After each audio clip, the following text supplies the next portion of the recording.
can see we're broadcasting from New Digs. The legislature wanted their appropriations conference room back, which they had kindly lent us over the last 6 months. So, but with still the same cast of characters with Paul and Josh and Deirdre, and start off with our regular COVID update. It's been more than a few days.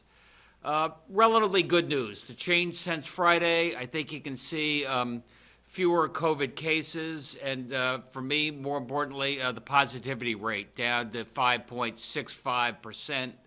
I think that brings the 7-day average to 5.3%, and that's probably the lowest it's been, Josh tells me, since early December. So we're watching this carefully.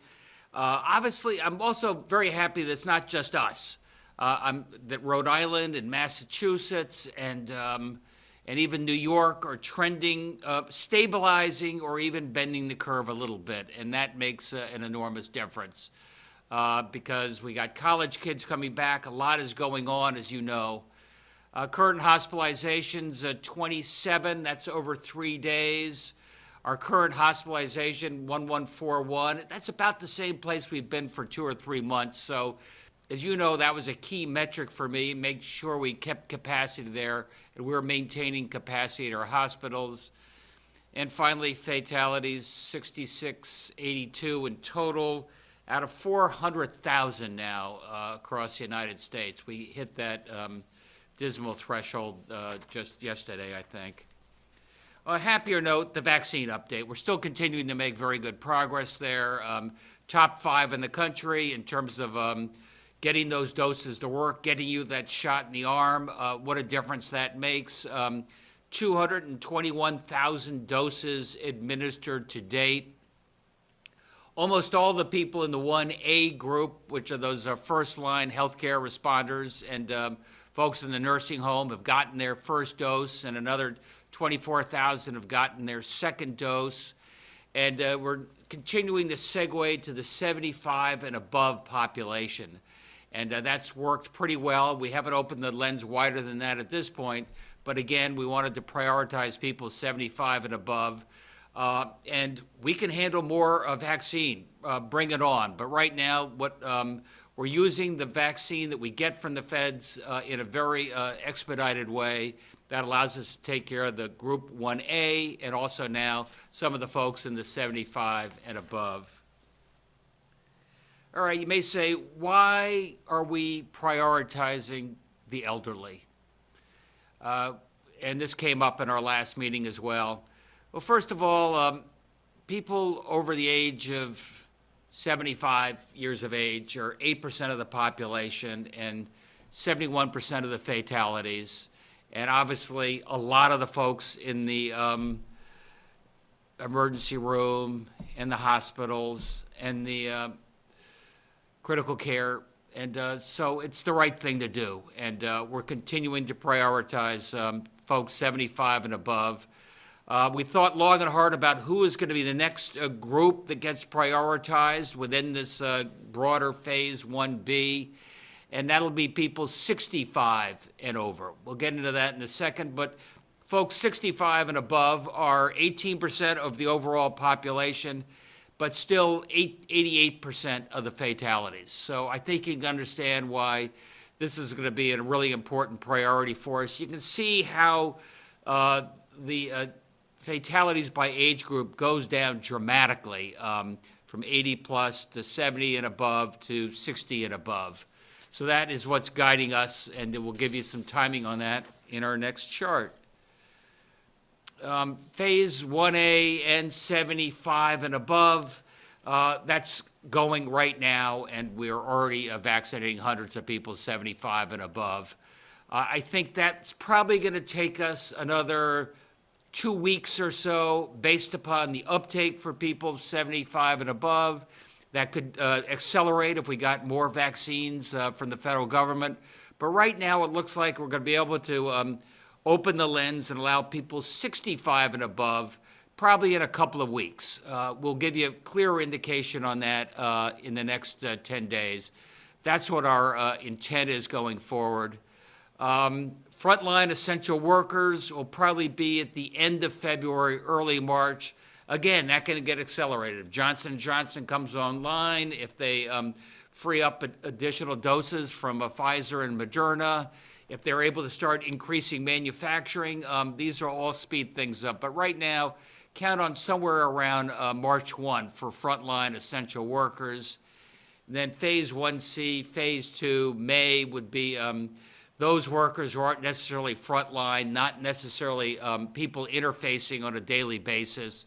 That's in May going forward. And it's worth reminding us that, look, congregate facilities, anything from homeless shelters, addiction, correctional, it's about 50,000 doses in total. It's about 1 week. And they are being vaccinated starting very, very soon, and they're going to be done alongside the phase, the 65 and above group going forward.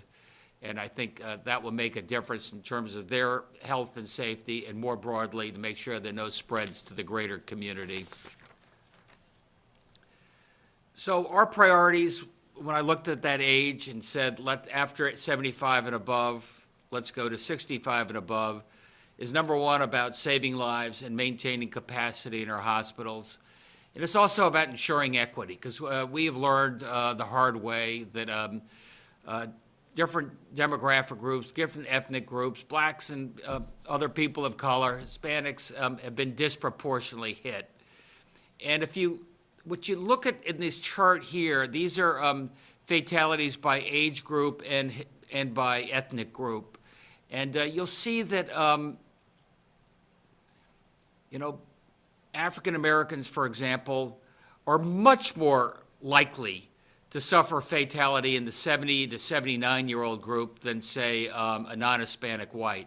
And Hispanics are even more likely to suffer fatalities in that younger age group.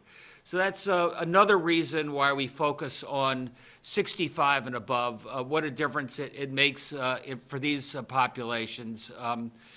Paul reminds me that African Americans are twice as likely to suffer a fatality from COVID than the rest of the population. And these are all our priorities as we get this vaccination out as quickly and expeditiously as we can. So, and how are we doing that? We're doing that by launching our mass vaccination sites. This one you see in the picture from the CT Mirror. That's the Pratt runway right next to Rentschler Field. You can maybe see that in the background. As you know, at Rentschler Field, you can get a test at Rentschler Field. You get emergency food support as you need. Then you can go over right here to the Pratt facility. Thank you, Pratt, for putting this together for us. We really appreciate it. 2 lines, one for the group so they can drive through and get that vaccination like you see in the other adjoining picture. And the other is so you wait 15 minutes there on site just to make sure there's no type of allergic reaction. Right now, we're getting this process going. We can handle 10 times more people there. We can handle 7,000 to 10,000 people at this facility if we get more vaccines. And Josh tells me we've got another dozen similar mass vaccination centers in the process of opening across Connecticut over the next week or two. The mobile teams, the next group, we're taking those out to congregate facilities. We're taking those out to folks that are tougher to reach. I mean, as we found out with testing, the worried well are always ready to line up for testing. But sometimes the most effective testing are other populations that we have to bring the test to them. And in this case, we're going to bring the vaccinations to them. I think I've mentioned to you that could be some of the multifamily housing where you have multi-generations living in one place. That could be, for example, in some of the churches where we can take the parking lot and make the vaccinations available to populations that otherwise might get left behind. Community clinics, we're rolling out there. Pharmacies, we're going to have the first of the CVS and Walgreens pharmacies opening up, I think, by the end of this week. All putting in place the platform to make it easier for you to get vaccinated and to make sure we have the capacity to handle more vaccinations when the federal government is able to step things up there. And finally, we continue all of our vaccinations, through the hospitals, who have been amazing partners for us throughout. Quick summary, demand is still greatly exceeding supply. That's why we have to prioritize. We're prioritizing those most at risk, those most likely to suffer the worst consequences. We've got that prioritized based on age, since that's easiest to administer and the most direct. And please be patient. I can do this now or later, but a quick update on our budget. Every quarter we give you the update, and it's good news with the caveat that things change all the time in COVID time. But right now we found our revenues are coming back stronger than we would have thought. It's not just that Melissa McCall is a very conservative prognosticator, but who would have thought the stock market would be up 15% in 2020? But that said, nobody remembers more than we do that we're getting hit and hit hard. We'll have a small budget surplus at the end of 21, which is June 30, just like we had a surplus at the end of last fiscal year. That's great. Right now, it looks like we will not have to tap our rainy day fund. And we'll have some money to pay down some of our pension. Any questions? NBC Connecticut. Good afternoon, Governor. Governor Cuomo reached out to Pfizer to try and directly deal with them to getting the vaccine. Have you had any thought of doing that, possibly doing it on a regional basis, similar to how it was an effort to grab PPE early on? No, I haven't thought about that. I think we were smart to buy on a bulk basis going forward. Deirdre, do you want to talk about that? I could grab that, Governor. We have, we're in regular contact with Pfizer, Connecticut, company with a large Connecticut presence here. Our understanding is that that's not going to be an option for states to direct purchase. I think the incoming Biden administration has made clear that they're going to continue to help coordinate statewide distribution of the vaccine, which we think makes a lot of sense. Keep an orderly process in place here, and we're looking forward to more support from the incoming administration to help increase the supply.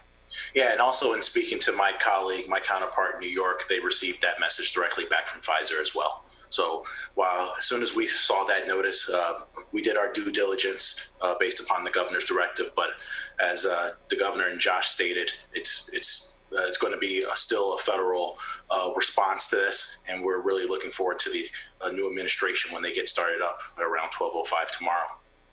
Yeah, we had states competing with each other for PPE back in the spring. That was a disaster. That drove up costs and unfair distribution of the masks and gowns. This is a good way to do it, and right now we're getting what we need on time. We could use more, but on time. And how has the sign-up been going so far for those 75 and older? How far are hospitals being booked up? Are you hearing of issues of people struggling to sign up? Josh, you want to take that? Yeah, I think, I'll start, and Commissioner Gifford can jump in as well. I mean, I think overall, so far, so good. We know that there are thousands of people being 75 and older being vaccinated as we speak today. We have the three main channels. People are booking appointments through healthcare providers who are reaching out, some of the big hospital systems. We've got the online sign up, which, is available in booking sites. And then we've got the team at United Way 211 who are taking phone calls as well. And we'd like to give a particularly big shout out to the team at United Way, Lisa Tepper Bates and her team, who stood up that call center on pretty short notice. They've already handled 21,000 calls and have booked 2,400 vaccination appointments just since they went live last Thursday. So they've been doing a really incredible job. I'm really grateful for their tremendous support. And have we received the 50,000 additional doses promised from the federal government for this week? We're going to get them today or tomorrow. And that's going to allow us to vaccinate a lot more folks 75 and above a lot faster. Thank you. News 8. Good afternoon, everyone. Governor, can you speak a little bit more specifically regarding the terror approach and with well over 1 million people eligible in 1B. Was that the best approach going forward to take that tier effect? I think was the best approach. I'll tell you, 75 and above, easy to administer. We're getting those vaccinations out quickly and frankly, a very high take-up rate. 65 and above will be very similar, quickly to administer, easy to identify who those people are, high uptake in terms of people who want to get it. I think it made a fair amount of sense. My instinct is after the 65 and above, you're going to move more broadly to essential workers, less about by age group. I think that's the right way to go. Obviously, with so many moving parts to this, it gets very involved, and there was some confusion with teachers who were not supposed to be eligible, but a school system or two sent all their names in. What has been done to try and rectify that from happening again? By telling people that respect the process. These are the Phase 1A people. This is the priorities for Phase 1B. Look, that said, we give a lot of doses out to the schools. They're prioritizing school nurses. If there's some doses left over, they provide that to make sure nothing goes to waste. It's not the way to go. We want to be strict about this, but we also want to make sure the vaccines get administered.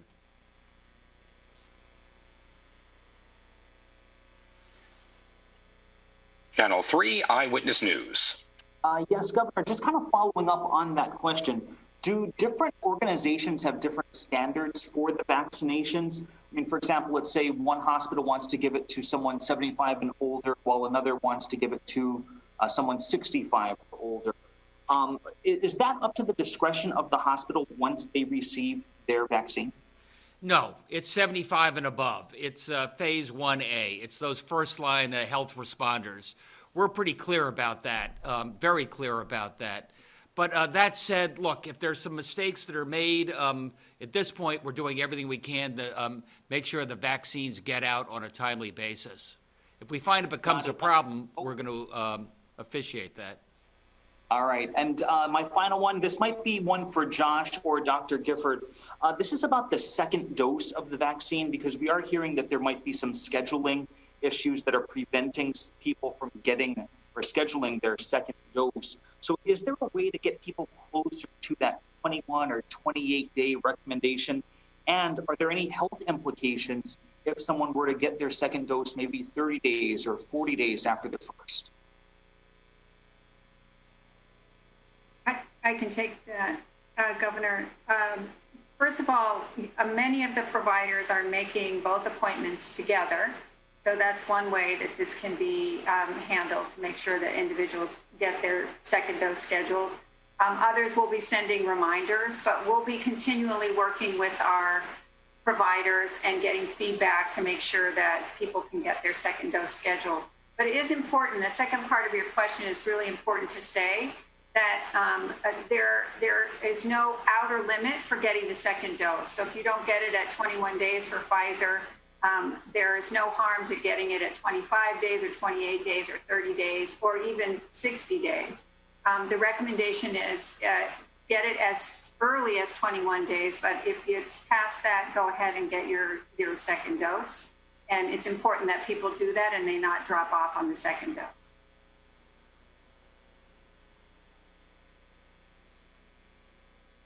Fox 61. Continuing off that question, for peace of mind for those who are worried about when they'll be able to schedule their second dose vaccinations, can you break down how the state is receiving the correct number of second dose vaccines to coordinate with the first doses being administered? Josh, do you have that? Yeah, this is something that the team at the federal level has been doing very well. They have been shipping us the equivalent number of second doses right on schedule from when we received the first doses. They've been arriving like clockwork. We have the supply coming in to match up with the Pfizer doses from 3 weeks ago or the Moderna doses for 4 weeks ago. So that's actually working quite well. The state received that federal award of 50,000 extra doses. Is there the potential for the state to receive another similar type of award or get an a big additional amount of doses? Hope springs eternal. In other words, we don't know.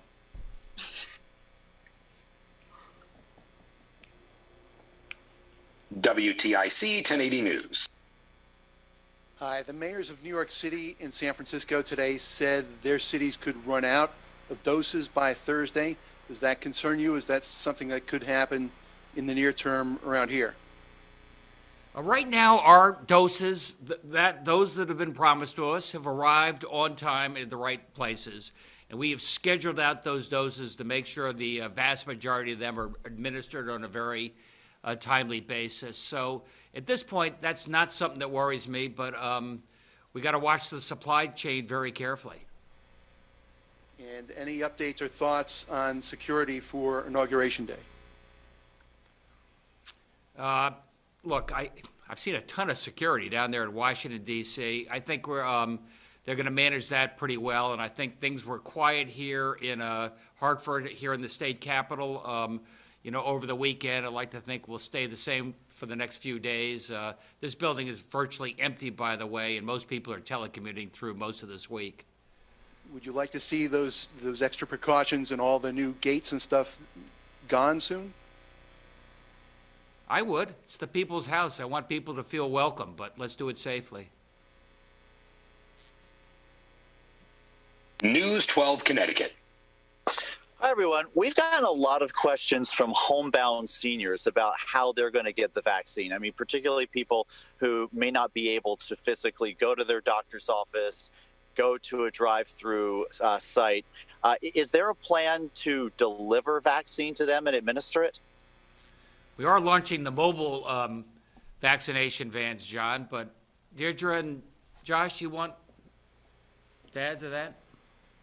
So obviously people that are homebound and need other types of health care, many of them are connected with providers who help them get the care that they need in their homes now. So those types of visiting nurses or home care are possibilities for people to get their vaccine at home. But also many of our providers are specifically thinking about this population and working with community groups, churches, aging agencies, et cetera, to make sure that they identify the seniors in their populations who might need some additional help. We've also been saying at DPH that if you are a neighbor or a family member or know somebody who might be in that situation, that you reach out and offer to assist that individual in scheduling their vaccine. And one follow-up question. Governor, State Representative Sean Scanlon today is pitching a pretty big child tax credit. What are your thoughts about that? Do you support it? Do you have any questions, concerns about the budget impact? Well, yeah, I'm the guy that's got to pay for things, and I'm the guy that's got to keep the budget in balance. I'm looking at our budget right now. I see how things have changed over the last few months, all for the better. And John, I also am watching what's going on out of Washington, D.C. I think you're going to find from President-elect Biden that he's going to have a significant refundable earned income tax credit as part of his program that will certainly help a lot of working families get through this tough time. So would you rather Connecticut hold off and see what Congress or the Biden administration does? I would. I'd like to see what the feds are doing to make sure that whatever we do is in coordination with their efforts. The Connecticut Mirror. Governor, you tweeted earlier that the amount coming in is 45,000 doses a week. I just want to clarify, is there any expectation that that will increase, or should we just do the math and figure out how long it's going to take to vaccinate Connecticut? I don't have anything certain to tell you except we're going to have an additional 50,000, so we'll be able to double up just for that 1 week. I don't have any guarantees past there. But Paz, I think you're going to hear something from J&J relatively soon. Let's say in the next 2 to 3 weeks. That's a single dose. They could add on significant supply, which would accelerate a lot of the timetables we have right now. AstraZeneca, the rest of the world seems to be a little more proactive on the United States. That's over my pay grade, what the reason for that is. And I also think you're finding Moderna and Pfizer are going to be able to ramp up their manufacturing. Whether that takes 3 months or 3 weeks, we'll find out. Thank you.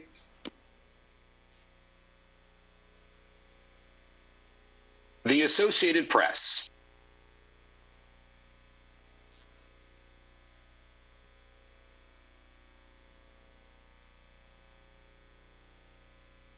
Connecticut Public Media.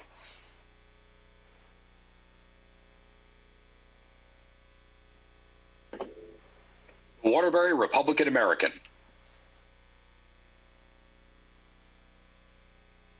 Thanks very much. First off, is there any procedure in place for tracking, handling, and counting complaints regarding the appointment process? Joshua, Deirdre, do you know how we're calibrating that? I can start. So, as we've been mentioning, there are a few different ways that seniors can get their appointments right now. So some of our healthcare providers, our largest hospital systems, for example, are handling the appointment scheduling directly. If the individual schedules through the state department, the health department's scheduling systems, that's called VAMS, then we are hearing directly from them, either if they call the phone number and ask for assistance, or if they're working through an employer or a provider, we're getting some feedback through our help desk. We're continuing to build out that capacity because we have had lots of calls come in to our appointment line, which were people asking about scheduling questions. So as we build up, we'll have 50 individuals at United Way by the end of the week who will be dedicated to taking phone calls as we build up that capacity to be able to collect more information about how things are going. We're also talking to our providers continuously. We're hearing back from them. We're learning about scheduling issues and addressing them in real time. Okay, Commissioner, could you perhaps explain or provide us some insight, if you're able, how exactly the Department of Public Health plans to address the issues of equity and disparate impacts of COVID in the administration of these vaccinations?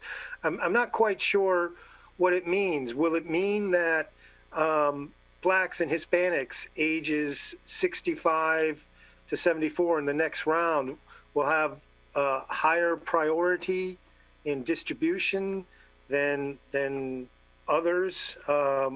Is it, how is this going to work, and how are you going to communicate how these decisions are being made and what order people are going to be going in? So when the eligibility opened up for people 75 and older, it opens up for everyone who's 75 and older. And similarly, when it opens up for people 65 and older, it will open up for everyone in those groups. But as the governor pointed out in his presentation, we know that for people of color, they are younger, their more severe impacts happen at a younger age. So one of the ways we're addressing equity is by prioritizing in the next group as those from 65 to 74, and that was a recommendation specifically of the governor's advisory group to him as one method for addressing health disparities and equity. The other thing we're doing is on our implementation process, we're really focusing, as we've done on testing, we're really focusing on making sure that vaccine is available in communities where disproportionately impacted populations live. So we will be using a tool. It's something called the Social Vulnerability Index. It's a tool that the CDC has put together by zip code, and it helps us to understand where the populations that are most likely to be disadvantaged are living. We'll be matching up that index with our vaccination sites to make sure that we are getting vaccine to those communities that are likely to have historically not had similar access to care. So that has been a directive as the governor rolled out these priorities that we consider both mortality and equity, and that's the way that we're addressing it. And I'd like to circle back to John Craven's question about homebound seniors. Are visiting nurses going to be able to provide these injections to homebound seniors?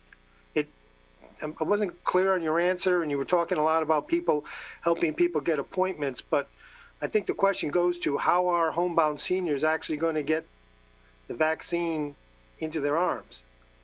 Yeah, so there are many different ways that an individual who's homebound could receive a vaccine.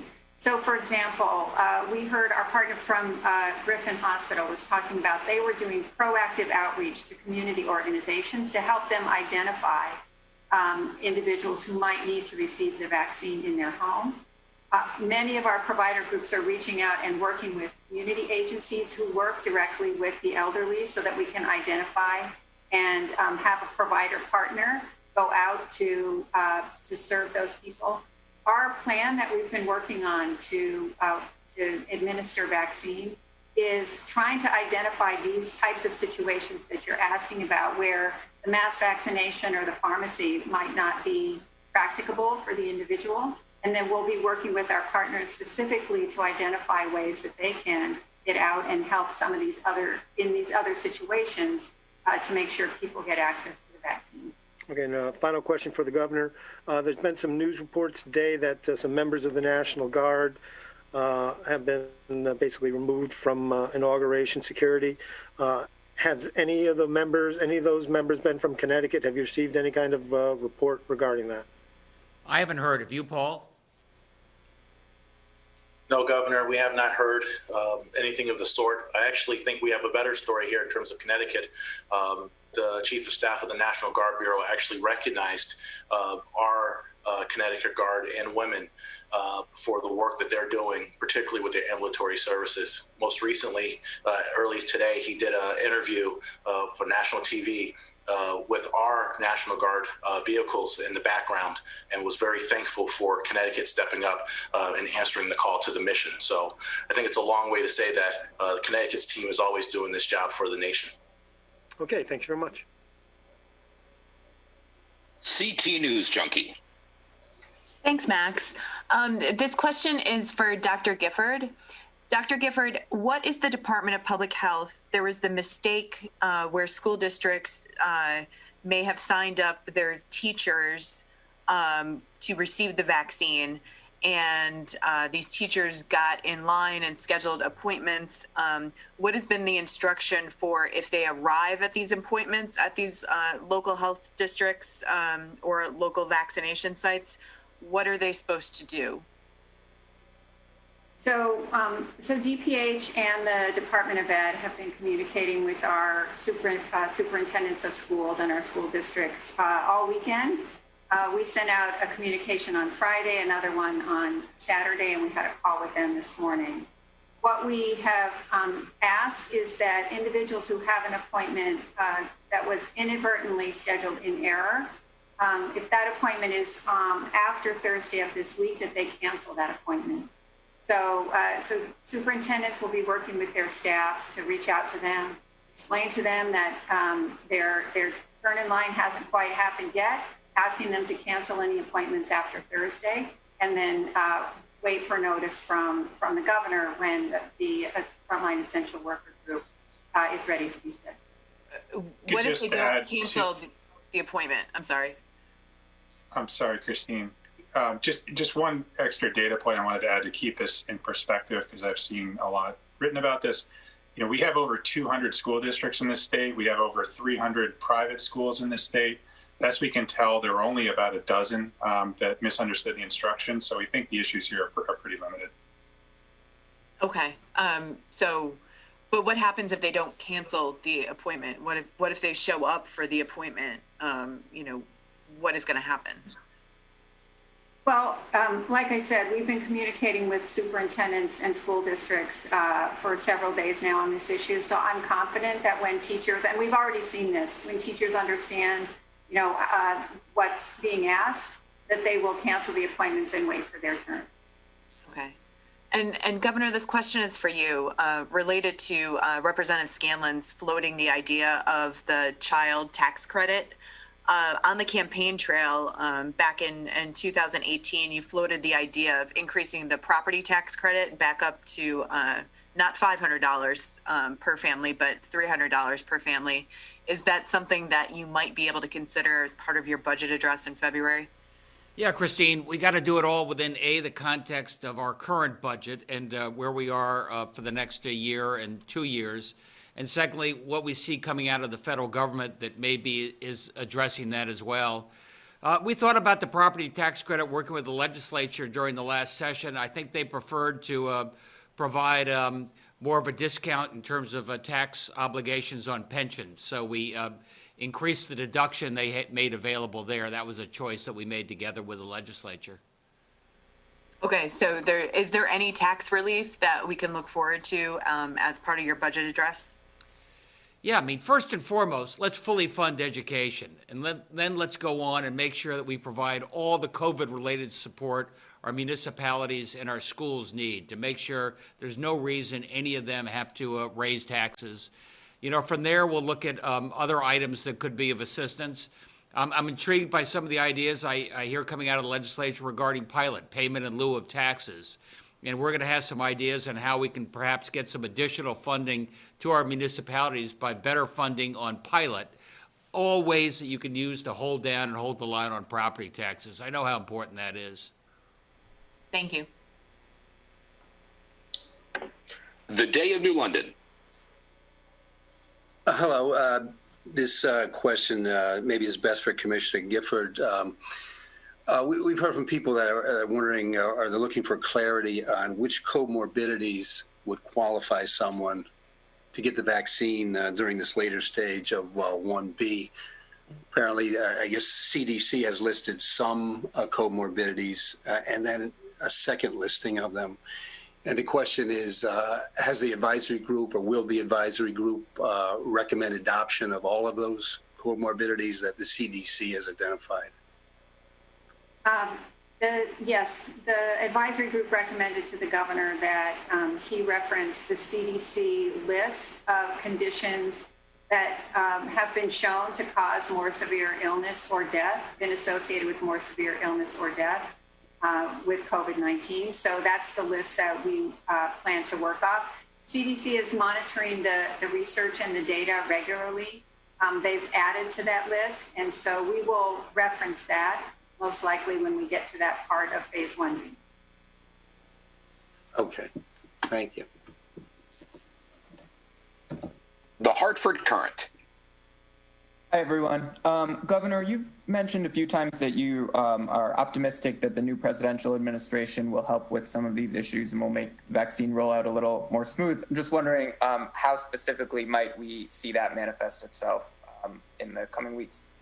I firmly believe that they are going to put their foot on the accelerator when it comes to the Defense Procurement Act, making sure that Pfizer and Moderna have everything they need, especially in terms of the customized equipment for mixing the vaccines that would allow them to double or triple manufacturing capacity. I think that would be absolutely invaluable and key. For those other states that maybe having a hard time getting things administered, I think they'll be very helpful in terms of a training course so more people are able to administer the vaccine on a timely basis. I think it's a good time to have this new leadership. Thanks. And so also, we've mentioned a couple times the teachers who were mistakenly told to get vaccinated. We've also heard about people who are 65 to 74 who have already been permitted or told to get vaccinated. I know you have tried to have kind of a lenient approach. I'm just wondering if we've sort of begun to hit up against the edge of that, where you want to kind of enforce, like you said before, to respect the process. Look, if I think it's being abused, if I think it's not an honest mistake, you're right. I think we're going to have to be strict because otherwise people feel like they're being cheated and they're being not treated fairly, and I appreciate that. The previous question on the comorbidities and what is included and what is not. I mean, that's going to be, there's a lot of nuance there. That's why doing 75 and above and 65 and above, it's easy to delineate, easy to administer on a timely basis. And sadly, a lot of us have some type of comorbidity, so at that age. So I think that's going to accelerate the vaccination process. But you're right, it gets a little more complicated once you get to essential workers and comorbidities. And then last thing, yesterday a really large number of apparently negative tests were added to the state total, and I'm just wondering what the explanation was for that, why that happened. I don't know. Do you know, Josh? Yeah, so the team at Department of Public Health that's been working for 11 months now with, who came into this pandemic with some pretty antiquated systems, have been working to upgrade those systems, and in the most recent upgrade, discovered a particular code that wasn't pulling in certain negative tests, and this goes back to like May. So that's those tests that we added in with the totals are spread out over a pretty long period of time, and they've just as part of the upgrade process, we've added those back in. Got it. Thank you, guys. Hearst, Connecticut Media. Hey, good afternoon, Governor. Over the weekend, there was a large birthday gathering in Bridgeport, and it drew the attention of police. Given that private residents currently face up to only $500 in fine, and now there's been a $10,000 fine in the same city in Bridgeport, would you consider hiking the fines up for residential COVID violations? I would if I find this is an abuse that's getting more rampant. In the meantime, I want to make sure we exact the fines that these people should be served if that is exactly what happened. And just one correction, the individual, based upon the news article from your publication, lived in Trumbull, Connecticut. I want to say that his employment is in Bridgeport, Connecticut. Thanks for that. And then I understand with the school districts that have been talked about today, are you glad that the vaccines are being used? Is there something you want to do to stop this from happening? And do we have a head count specifically on the number of people that were vaccinated early? Let me just start in this sense. We found that some states, we went through this before, maybe Florida, for example, first come, first serve, Bonnie bar the door, everybody over a certain age, and they had long winding lines, and there was a heck of a lot of frustration. We found other states were sort of micromanaging things, really coming down hard, severe fines and the such if mistakes were made. If the mistakes are made purposefully, that's one thing. If mistakes are made and it's accidental, I think that's a very different thing. So far, I think we got a pretty good balance, and we're getting people vaccinated on a timely basis. And that's the most important criterion for success for me. Thanks. And then last question.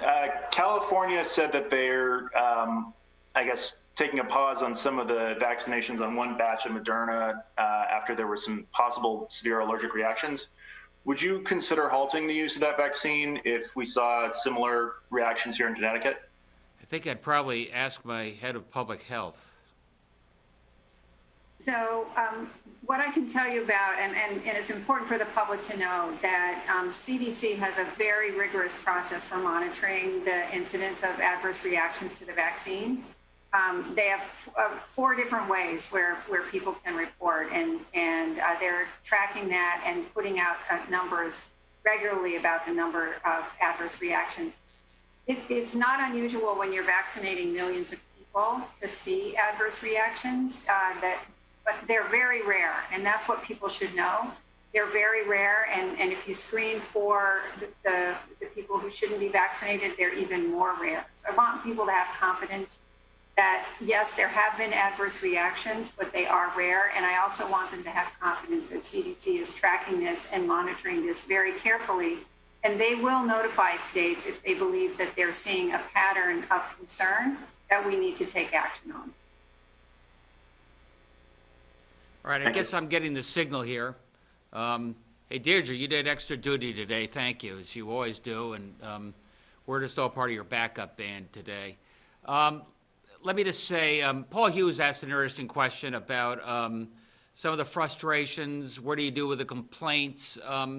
Here's what I'm hearing. I'm hearing, let's face it, we're doing everything by appointment. You can get the telephone. A lot of it's online, ct.gov, COVID vaccine. A little bit of frustration from some of the people over 75 in that regard. I'd say the other 95% of the frustrations we hear are from folks who just want to get the darn vaccine. How come I'm not at the front of the line? How come I'm not considered more essential than others? And here I got to plead with you. I mean, Deirdre and the vaccination advisory group and myself and others, we're doing everything we can to get the vaccines out in a way that promotes public health and your particular safety. And I think right now our limiting factor is not the urgency and the need for you to get the vaccine. It's us getting more vaccines. We're getting those shots in the arm as well as any state in the country, of which I'm so proud of our team. Going from 75 to 65 in the next couple of weeks, I think you've got an explanation of why we did that. There are a lot of other ways we could have done that, but I think it's going to save lives, free up hospital capacity, and we can get it done faster and more timely and make sure you're next. Hey, thank you, everybody. Appreciate your being here.